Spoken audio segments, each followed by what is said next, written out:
Nememertx proiektua nekazaritzari lotutako proiektua da, zehazki nematodoekin lotutakoa. Nematodoak dira xixere txikiak, landarei kalte egiten dietenak, eta proiektu honetan zehazki patata eta tomatei kalte egiten dieten nematodoentzako estrategiak landuko dira.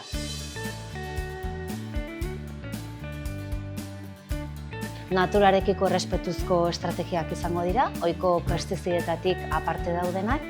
Esate baterako, bai aztertuko dira, dagoeneko nematodo horiekiko erresistentea diren landareak, estrategia horiek identifikatzeko errazago eta horrela erabili ahal izateko.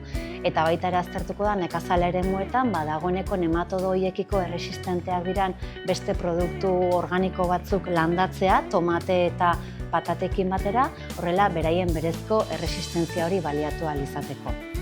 18 partaide, 18 erakunde gaude proiektu honetan, Afrikako bazkide bat eta gainerakoak Europako herrialde desberdinetakoak, koordinatzaileak Herberetakoak dira, Wageningen Unibertsitatekoak, eta tartan gaudegu, Eloiar, komunikazio partaide edo bazkide bezala, arduratuko garenak proiektuaren komunikazio eta zabalpen lanez. Eta hortarako oso garrantzitsua izan da egin dugun lehen topaketa, Wageningen hiriko kanpoaldean bertan, nekazal eremu batzuetan egin genuen lehenengo topaketa eta oso garrantzitsua izan da komunikazio ikuspegitik ere lehen oinarri batzuk ezarri eta partaideak elkar ezagutzea horrela harremanak ere errazagoak izan daitezen 4 urte hauetan proiektuak 4 urte iraungo duelako.